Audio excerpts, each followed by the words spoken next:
Hi everyone, welcome back to Lemphalation. This is Jovita here, and in today's video I am going to be talking about applying for teaching jobs, specifically jobs in the early childhood sector. Now I've received a lot of DMs and emails from different people around what kind of jobs there are and how you could apply for them, what skills you might need, what's the pay like, and different questions related to jobs in general. So I'm going to be talking about all of that in this video, as well as giving you some tips around the interview process and what it's like, because I've been working in the industry for 7 years now, so I can share my experience based on that. So if you do have similar questions or want to know more about jobs in general in the teaching sector, then please keep watching. So just to start off and give you an understanding, the teaching sector currently in Australia is a sinking ship. There's a lot of people that have resigned and have left the industry because of burnout. So there is a high demand currently in Australia for teachers, and I'm not sure if you're aware or not, but visas are being approved for teachers rapidly at this point because there's a clear shortage, not just in early childhood but also in the primary sector of teaching. So there are ample amount of jobs out there. It's just about you being able to build up your skills as well as have the required qualifications to apply for those jobs. So if you are a student that's enrolled in a bachelor's or a master's degree, as part of your coursework you will be engaged in placement. So you mainly will have placements depending on the course that you're enrolled in. So I was enrolled in Masters of Teaching in Early Years and Primary Education. So I had 3 placements in an early learning center and 3 placements in a primary school. So it depends on the degree that you are pursuing, and that's where the university will offer you your placements. So these placements are a really important part of your teaching journey, because you start off as a student in the industry, and it gives you the opportunity to engage and network with fellow students as well as educators and teachers that are working in the industry. So take that opportunity to get to know people, get to understand the requirements of the job, as well as show your competency and your capabilities during your placement, because you will get a mentor teacher at your placement service who will be guiding you through the process, who will be observing your work and your practice, and they'll be grading you eventually. So if you do a good job and if you do show your skills and your capabilities, they are very likely to offer you a job at the service, and they most likely will offer you a casual position, or they'll give you a part-time, full-time educator role, and then you can build your way up. So that's a really good way to enter the industry if you're looking for a job which will give you the experience, but at the same time learn the skills of the job and eventually build your way up. So get to know people, get to find out if there's any kind of job opportunities at that service. And another way is, while you're at your placement, let them know that you're enrolled in a master's or a bachelor's degree and what your intentions are after you complete your coursework. If you do plan on taking up a job in the sector, let them know that that's your goal for when you complete your course, and how much more of your coursework do you have left. So that way, if you're really good at your placement, they can keep you in mind if they do have any vacancies that come up.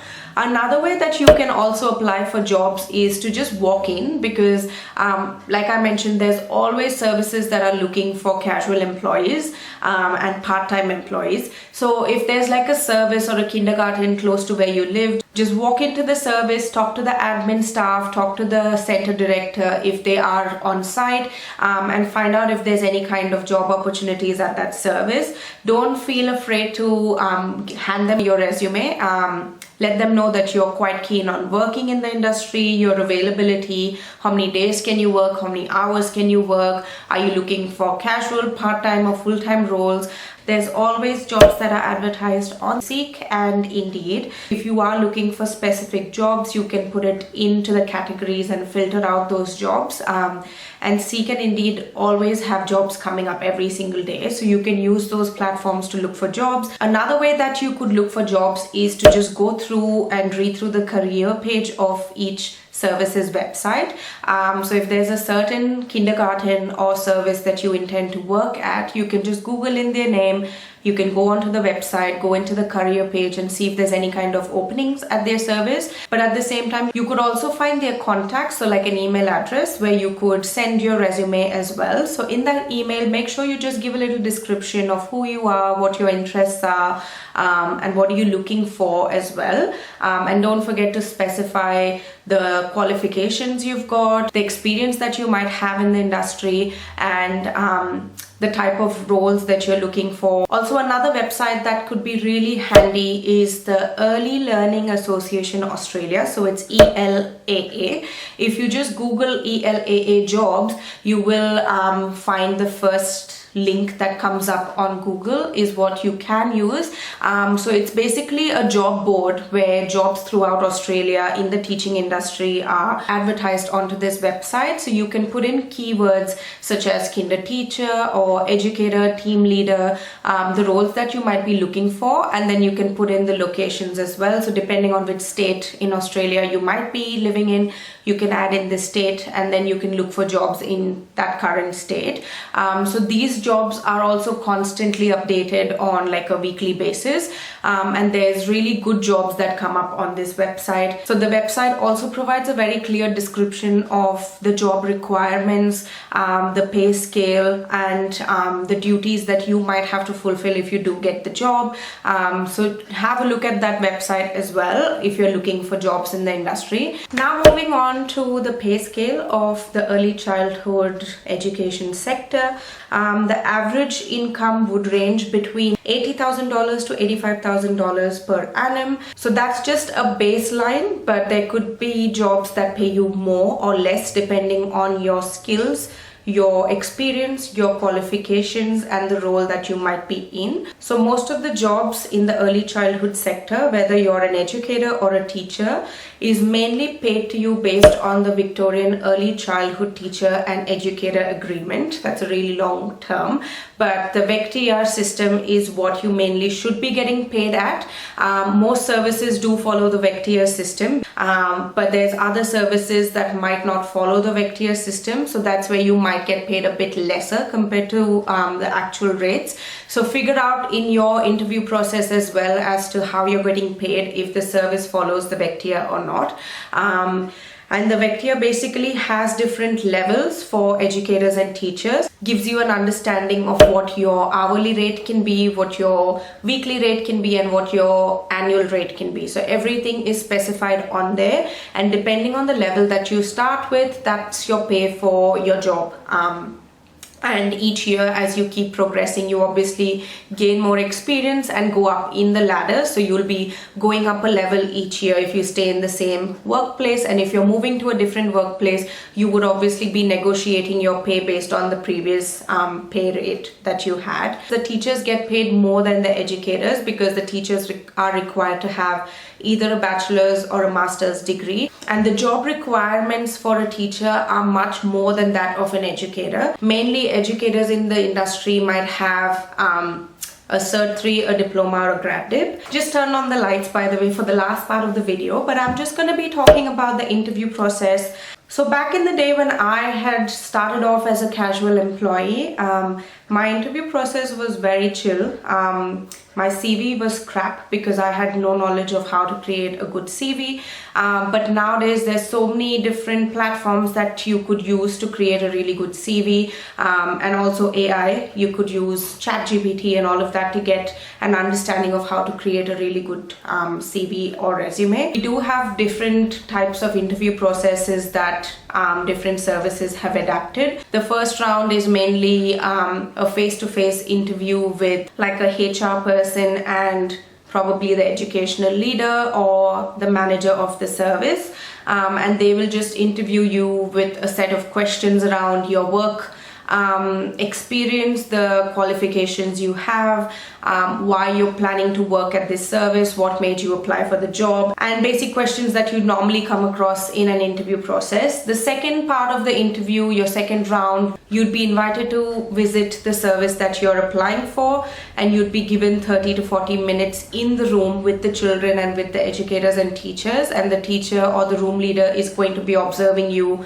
whilst you're in your interview process. So for 30 to 40 minutes, you get to interact with the children, with the staff in the center. And then the third round of your interview would be with the room leader or the kinder teacher who observed you, and the center manager or the center's educational leader. So they'll give you situational based questions. So you'd give them an understanding of your skills based on the experiences that you've had in the past. So this is the kind of interview system that I have gone through recently, but I'm not sure, different services might have different ways of conducting an interview process. And I'd just like to end this video with a summary of the skills that you might need in this job. This job is not everyone's cup of tea, being very honest. It's a very demanding and challenging job to be part of a team that might have 6 to 7 other people or 4 to 5 other educators and teachers, and to be responsible for nearly 33 children, and children that come from varying backgrounds, diverse communities, diverse needs, and you have to be capable enough to cater to all those individual needs, as well as create an inclusive program, create an inclusive environment for all of these children, and make it a meaningful and impactful experience for them. It's not just about playing with children every single day. It's not all fun and games. There's a lot of learning and teaching that takes place every single day, and you have to put in so much of effort every single day to impart knowledge into children, and knowledge not just based on mathematics or literacy. It's also about social and emotional skills. And for this role, you have to be extremely resilient, because there's challenges being thrown at you every single day, every single minute. You have to be someone who's very resourceful, someone who's quick on their feet, someone who can adapt to change and to stressful environments, especially because you're part of a team as well as part of a room that might have a huge number of children, and catering to all those children's emotional and social needs can be quite draining as well. And I'd say a skill that's not just important for the teaching industry, but for any industry that you might join, is to always be willing to learn and grow, and to reflect on your actions and your practices every single day. Because unless you are ready to learn and to implement new strategies and to learn from your co-teachers or from your colleagues, you won't be able to progress in this industry or in any other industry. So always be open to learning, and don't let your fears take over your passion. Because if you're in this industry, I'm pretty sure you have a passion for teaching and a passion to make a change in children's lives. So don't let your fear or your stress take over your passion. This was just a very honest overview of what this job is like, and I think I've covered mainly all aspects of the job. If there are any more questions that you're a bit confused about, please leave them in the comment section below, and I'll try to answer those questions or even make a video on it in the future. And leave me any kind of suggestions for what kind of videos you'd like to watch next. I'd love to make those videos for you guys. And if this video was helpful in any way, please don't forget to give this video a big fat thumbs up, and also subscribe for more such videos. It's free of cost, and I do make videos related to my experience in the industry as well as my life in Australia. And don't forget to click the bell icon next to the subscribe button so you get notified every time I upload a new video. And that was it for today. I hope to see you guys in my next one. Until then, peace and love.